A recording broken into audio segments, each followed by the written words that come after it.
Punjabi pop singer Diljit Dosanjh concert లో వాడే పాటల మీద తెలంగాణ సర్కార్ నోటీసులు ఇచ్చింది తెలిసే కదా. అయితే సర్కార్ అట్లా సింగర్ కు నోటీసులు ఇచ్చే వరకు చాలా మంది సర్కార్ మీద గరం అవుతుండ్రు. పాప్ సింగర్ కు పాటలు వాడొద్దని నోటీసులు ఇచ్చుడేందని సెటైర్లు ఇస్తుండ్రు. అటు సింగర్ దిల్జిత్ కూడా నోటీసులు ఇచ్చినందుకు కన్సర్ట్ లో సర్కార్ మీద పంచులేసిండు. అయితే దీని మీద భిన్నాభిప్రాయాలు వినబడుతున్నాయి. తెలంగాణ సర్కారు డ్రగ్స్ మీద ఇప్పటికే ఉక్కుపాదం మోపుతుంది. ఇట్లా డ్రగ్స్ మీద సర్కార్ కఠినంగా నడుచుకుంటున్న టైంలో Punjab pop singer Diljit Dosanjh concert పెట్టుకుంటూ హైదరాబాద్ లా. పంజాబ్ అంటేనే తెలుసు కదా డ్రగ్స్ క్యాపిటల్ లెక్క. ఆడి పాప్ కల్చర్ పాటలన్నీ కూడా మందు మగవల సుట్టే ఉంటది. దురాల వాట్లను ఎంకరేజ్ చేసినట్టు అట్లా చేసుడే హీరోయిజం అన్నట్టు పాటలల్లో పోట్రే అవుతుంటదని విచారం చేసుకున్న సర్కారు హైదరాబాద్ లో పెట్టిన కన్సర్ట్ లా పాడే పాటలు పద్ధతి ఉండేటట్టు చూసుకొని పాడాలి, డ్రగ్స్ అశ్లీలం లేకుండా ఉండేటట్టు చూసుకోవాలి అని దిల్జిత్ కు నోటీసులు ఇచ్చింది మన సర్కారు. ఇంట్లో తప్పైతే ఏం లేదన్నది చాలా మంది మాట. అసలే ఈ నడుమ కొంతమంది సినిమా డైరెక్టర్లు ఇన్స్టా ఇన్ఫ్లుయెన్స్ సుక్కలైతే నెరీ అధ్వానం పాడైనరు. తెలంగాణ అంటేనే లోపుక దాగుడు పీక్క తినుడు, తెల్లవార్లు అదే పని ఉంటది అన్నట్టు డైలాగులు చెప్పి తెలంగాణ వాళ్ళంతా తాగుబోతులు అన్నట్టు చెప్తుండ్రు సినిమాలల్లా రీల్స్ లల్లా. తెలంగాణలనే కాదు దునియా మీద ఏడైనా ఇంటికి వచ్చిన సుట్టపొలకు మర్యాద చేస్తారు. అందులో ముఖ్యంగా ఇంత షియ కూర తెచ్చి ఓ కోటరు తెచ్చి పోసి సాగదోలుతారు. అంతేగాని అదే పనిగా తాగుకుంటా ఎవరు కూసోరు. తెలంగాణలో కూడా తాగితే ఇండ్లల్లో చీపిరి కట్ట మర్రేసి మస్తుది అంటారు.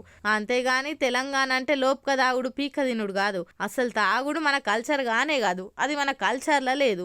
అదంతా తప్పుడు ప్రచారం చేస్తుండ్రు కొంతమంది పనికిమాలినోళ్ళు. కాబట్టి ఇప్పుడు దిల్జిత్ ముచ్చట్ల కూడా మన సర్కార్ ఆ దృష్టితోనే యువతను తప్పుతోవల నడిపించే సాహిత్యం ఉన్న పాటలు వాడొద్దన్నట్టు నోటీసులు ఇచ్చింది. కాబట్టి దీంట్లో తప్పులేంచే అక్కర్లేదని బాగా మంది అంటుర్రు. కాకుంటే దిల్జిత్ సింగ్ అభిమానులు మాత్రం నోటీసులను తప్పు పడుతుండ్రు.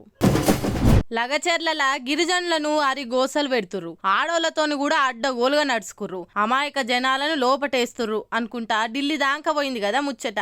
దాంతోని జాతీయ ఎస్టీ కమిషన్ మెంబర్లు రంగంలోకి దిగిర్రు. కొడంగల్లున్న రోటి బండ తండాకు పోయి అక్కడ ఆడోళ్లతోని మాట్లాడి ఏంది ఏం కథ అని మొత్తం అరుచుకొని ఏం తరికా ఇది అనుకుంటా కొడంగల్ సర్కార్ ఆఫీసర్ల మీద గట్టిగానే గరమయ్యారు.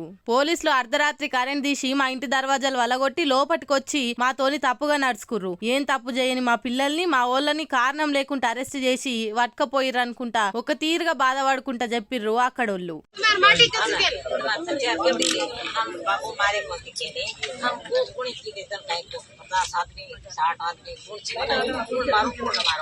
तो हमारे गांव सजा हो जाता है इधर के कौन तो लाग जाता है साथ ज्यादा हमारा शुरू मारना से कोई बात नहीं करना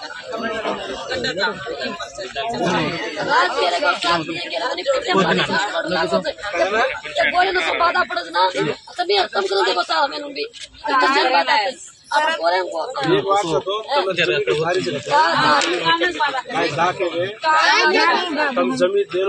ఆడోళ్ళు చెప్పిందని తిన్నాక ఎంబటే వికారాబాద్ ఎస్పీకి ఫోన్ చేసి మాట్లాడిర్రు ఎస్టీ కమిషన్ సభ్యులు. పోలీసులు చట్టం తీరు నడుచుకోవాలి గాని గిరిజనులను సతాయిస్తే ఊకునేది లేదని గట్టిగానే చెప్పిర్రు. చూస్తుంటే ఇన్నొద్దులు ఇక్కడ జనాలతోనే అచ్చింతలేయించుకున్న సర్కారు ఇప్పుడు ఢిల్లీకి వెళ్ళొచ్చిన ఆఫీసర్లు కూడా అడుచుకునేదాకా తెచ్చుకుంది.